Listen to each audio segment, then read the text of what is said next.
Job chapter 23. Then Job answered and said, Even today my complaint is bitter. My hand is listless because of my groaning. Oh, that I knew where I might find him, that I might come to his seat. I would present my case before him, and fill my mouth with arguments. I would know the words which he would answer me, and understand what he would say to me. Would he contend with me in his great power? No, but he would take note of me. There the upright could reason with him, and I would be delivered forever from my judge. Look, I go forward, but he is not there, and backward, but I cannot perceive him. When he works on the left hand, I cannot behold him. When he turns to the right hand, I cannot see him. But he knows the way that I take. When he has tested me, I shall come forth as gold. My foot has held fast to his steps.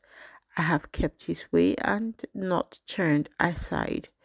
I have not departed from the commandment of his lips. I have treasured the words of his mouth more than my necessary food. But he is unique, and who can make him change? And whatever his soul desires, that he does. For he performs what is appointed for me, and many such things are with him. Therefore, I am terrified at his presence. When I consider this, I am afraid of him. For God made my heart weak, and the Almighty terrifies me, because I was not cut off from the presence of darkness, and he did not hide deep darkness from my face. Job chapter 24. Since times are not hidden from the Almighty, why do those who know him see not his days? Some remove landmarks, they seize flocks violently and feed on them. They drive away the donkey of the fatherless. They take the widow's ox as a pledge. They push the needy off the road.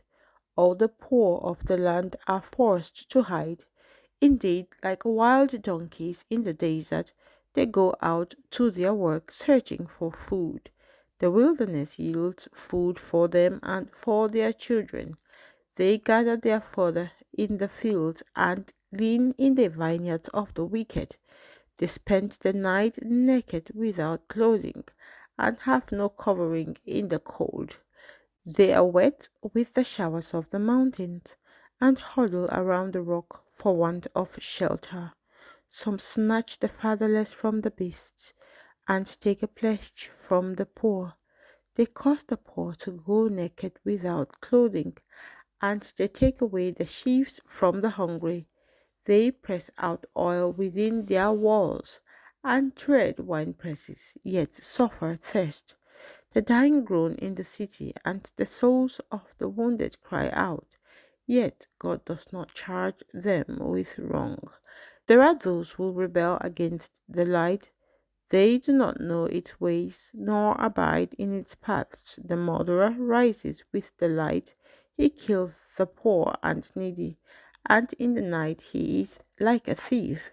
The eye of the adulterer waits for the twilight, saying, No eye will see me. And he disguises his face in the dark. They break into houses which they marked for themselves in the daytime.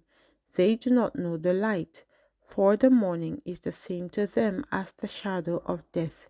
If someone recognizes them, they are in the terrors of the shadow of death. They should be swift on the face of the waters. Their portion should be cursed in the earth, so that no one would turn into the way of their vineyards. As drought and heat consume the snow waters, so the grave consumes those who have sinned. The womb should forget him. The worm should feed sweetly on him. He should be remembered no more, and wickedness should be broken like a tree. For he preys on the barren who do not bear, and does no good for the widow. But God draws the mighty away with his power. He rises up, but no man is sure of life. He gives them security and they rely on it, yet his eyes are on their ways. They are exalted for a little while, then they are gone. They are brought low, they are taken out of the way like all others. They dry out the heads of grain. Now, if it is not so, who will prove me a liar and make my speech worth nothing?